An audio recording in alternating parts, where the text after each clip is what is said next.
যতগুলো জামা কাপড় রয়েছে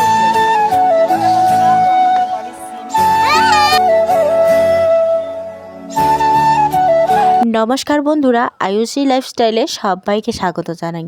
সকাল সকাল মা আমার এদিকে বসিয়ে দিয়েছে চা, তারপর হয়েছে রুটি। আজকে খাবো শুকনা রুটি। এদিকে মা চা তো আগে বানিয়ে নিয়েছে, বাবাও এদিকে হাতে হাতে কিন্তু চা বানাচ্ছে। তারপরে দেখো মায়ের হাতের ভাত বা রুটি, চা যে কোনো জিনিসে কিন্তু ভালো লাগে খেতে। তারপরে দেখো এদিকে কিন্তু একটা একটা করে রুটি বেলে এদিকে কিন্তু ভাজছে। তারপরে পিছনে আমার বাবা কিন্তু খেতে বসে পড়েছে। তারপরে দেখো আমি আজকে বাড়ি যাব, তার জন্য কিন্তু এদিকে সিম আমি তুলে নিলাম। ছোট সিম, বড় সিম যা আছে সব কিছু কিন্তু তুলে নিয়েছি। তারপরে দেখো পিসি আমাকে কিন্তু ভিডিওটা করে দিচ্ছে। এদিকে কিন্তু সিম গাছে প্রচুর সিম ধরেছে, বেশি নিয়ে যাব না যেহেতু বাড়ির কেউ খায় না সিম, তার জন্য কিন্তু অনেক সিম ধরেছে। তারপরে দেখো এদিকে কিন্তু হালকা হালকা পেঁপে গাছ, চারিদিকে পেঁপে গাছ লাগানো আছে আমাদের সিম বাড়িতে। এখানে আছে কিন্তু ফুলকপি, আলাঞ্জি, ধরে নাও লঙ্কা, সব কিছু কিন্তু আমার ভাগ্নি যে আছে ও কিন্তু গেড়েছে আর কি, গেড়ে রেখে দিয়েছে। তারপরে দেখো মা আমাকে সিম লঙ্কা দিচ্ছে, একটু একটু করে ছিঁড়ে টিড়ে দিচ্ছে। তারপরে লঙ্কা প্রচুর ছিল, এখন আর কি নেই। এখন যেহেতু শীতকাল তার জন্য কিন্তু লঙ্কাগুলা নেই, লঙ্কা শেষ হয়ে গেছে। আগে কিন্তু লঙ্কা গাছ লাগানো হয়েছে। তারপরে দেখো আমার বাবার কাণ্ড কারখানা, চারিদিকে কিন্তু পেঁপে গাছ লাগিয়েছে। আর পেঁপে গাছগুলো দেখো তো চারিদিকে লাগিয়েছে। তারপরে এটা হলো বিন্দি মরিচ যেগুলো ছোটো ছোটো মরিচ থাকে, ওগুলো মরিচ বা লঙ্কা যে কোনো আর কি। এদিকে দেখো পেঁপে গাছ কিন্তু চারিদিকে লাগিয়েছে। তারপরে দেখো এদিকে কিন্তু ফুলকপি, আগের যেখানে তোমাদেরকে দেখিয়েছিলাম ওইখানে একটু ফুলকপি, এখানে একটু ফুলকপি, মানে চারিদিকে ফুলকপি গাছ লাগিয়েছে। তারপরে ছিল ছোট ছোট বেগুন গাছ। দেখো এক গাছে কিন্তু একটা ফলই হয়েছে, ওটা হলো পেঁপেটা কত সুন্দর ফলেছে। পেঁপে তো পাকলেও খাওয়া যায়, তারপরে কিন্তু যখন কাঁচা থাকে তখনও কিন্তু তরকারি রান্না করে খাওয়া যায়। তাহলে পেঁপেটা দেখো তো কত সুন্দর। আর দেখো সিম গাছ, এটা কিন্তু ছোট সিম, আর যেটা তোমাদেরকে সবার প্রথমে দেখিয়েছি সেটা কিন্তু ছিল বড় সিমটা, সবুজ সিমটা। তারপরে দেখো এদিকে কিন্তু রয়েছে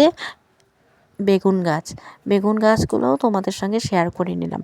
তারপরে এর আগে কিন্তু তোমাদের সঙ্গে পেঁয়াজ গাছও শেয়ার করে নিয়েছি। তো দেখো এখানে কিন্তু 2 কিলোর মতো সিম রয়েছে। তারপরে দেখো আলাঞ্জি, মানে কালো কালো যেগুলো কচু থাকে ওগুলাকে বলে আলাঞ্জি কচু। এগুলো কিন্তু মাংস দিয়ে খাওয়া যায়, পাড়োর মাংস হোক বা পোলট্রির মাংস দিয়েও খাওয়া যায়, শুটকি মাছ দিয়েও খাওয়া যায়। তারপরে দেখো মোবাইলের জন্য কিন্তু আমার পিছন ঘুরছে তো ভাগনা আর ভাগ্নি। তো মোবাইল আমি দেবো না ওদেরকে, তো একটু পরে আর কি মোবাইলটা দিয়ে দেবো, যেহেতু ওরা কান্নাকাটি শুরু করে দিয়েছে তো দিতে তো হবে, তাই না? তো আবারও তোমাদেরকে আরেকটা জিনিস দেখাইলাম, কিন্তু এই পেঁপে গাছটা একটু বড় হয়েছে। দেখো তো কতগুলা পেঁপে ধরেছে। এতগুলা গাছে যদি পেঁপে হয় তাহলে কিন্তু খুবই সুন্দর হবে।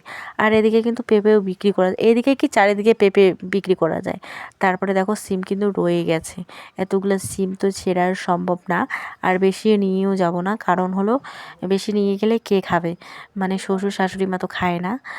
কারণ এদিকে ঠাম্মা ওরা মূলা শাক করছে আর কি, মূলা শাকগুলো দেখিয়ে নিলাম। তারপরে কয়েকদিন পরে কিন্তু এটাও ফলবে আর কি। রাস্তার ধারে কিন্তু একটা রয়েছে পেঁপে গাছ, ওটা তোমাদেরকে দেখার জন্য আমার পিছন ঘুরছে। দেখো কি অবাক কাণ্ড।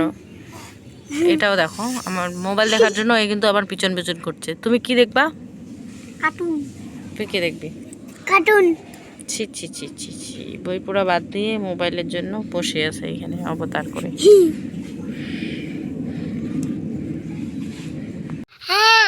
বাইরে যতগুলো জামা কাপড় রয়েছে ওগুলো জামা কাপড় কিন্তু এখন ঘরে রেখে দিব। তো আজকে আর বাড়ি যাওয়া হলো না আমার, কারণ আজকে কীভাবে বাড়ি যাই টেনশানে পড়ে গেছি।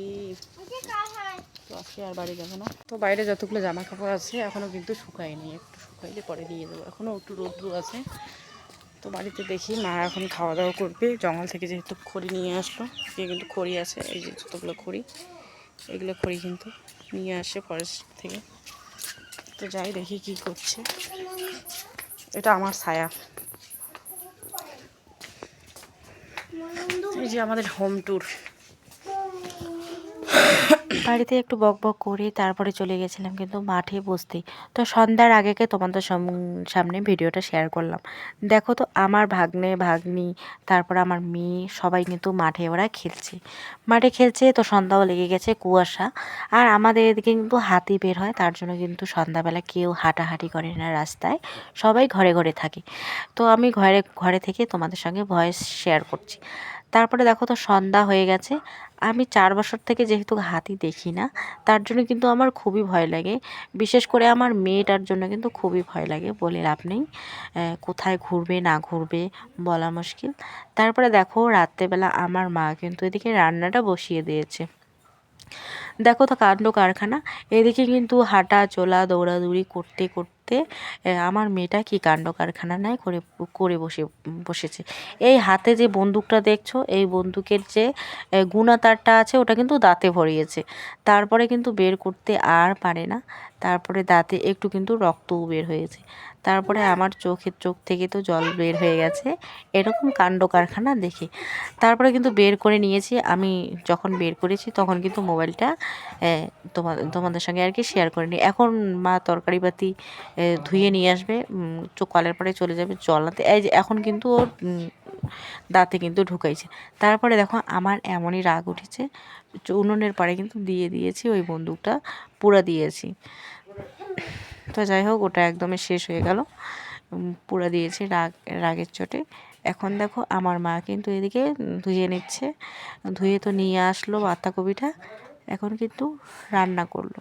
তারপরে দেখো শুটকা আলু দিয়ে শুটকি মাছ এদিকে নিয়ে আসে বাবা, শুটকি মাছ ছোটো ছোটো মন ভোলাটা। তারপরে দেখো শুটকি মাছটা সব কিছু কিন্তু দিয়ে দিল, একটু পরে দিবে তেল। তারপরে মা আর আমার থবড়াটাও দেখিয়ে নিচ্ছি, আর একটু একটু করে ইয়ার্কি করছি। মা বলছি যে বাবা এত ফর্সা হয়েছে, তুমিও কালো আমিও কালো সবাই কালো, এরকম করে বলছি আর কি, মায়ের সঙ্গে গল্প করছি। তো ওগুলো যাই হোক লঙ্কা পেঁয়াজ ভাজাভাজি করলো, তো ভাজাভাজি করে দিয়ে দিবে পাতাকপিটা। তো এদিকে আমার কাকু আসছে, কাকু আমার ভিডিও করা দেখে বলছে ভিডিও করছো, এগুলা তো ছাইড়ে দিবা মনে হয়। আমি বলি হ্যাঁ ছেড়ে দেবো। তো যাই হোক এদিকে কিন্তু আমি বাইরে থেকে এসে তরকারি তোমাদের সঙ্গে শেয়ার করছি। তো দেখো আমাদের গরিবের তরকারি ঢাকনা উল্টে দেখি তরকারিটা কিন্তু সিদ্ধ হয়ে গেছে, আর ভাজাভাজি করে একটু জল ঢেলে মাখামাখি করবো আর কি, মাখা রান্না করব। তো যাই হোক এদিকে কিন্তু আমি এদিকে নিচে রান্না করছি।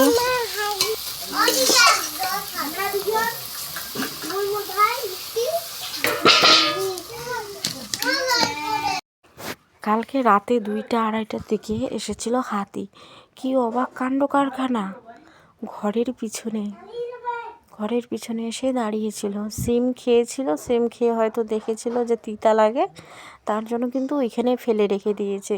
এদিকে আমি তো আমার মেয়েকে ধরে চুপ করে আছি, আর মাও ছিল আমার সাথে। মাকে বলছি এই বিছানা থেকে যাবা না। যেহেতু আমি 4 বছর থেকে ধরি না, তার জন্য কিন্তু আমার খুবই ভয় লাগে, দেখি না। 4 বছর ধরে কিন্তু আমি দেখি না, তার জন্য কিন্তু খুবই ভয় লাগে, খুব ভয়ঙ্কর একটা ব্যাপার।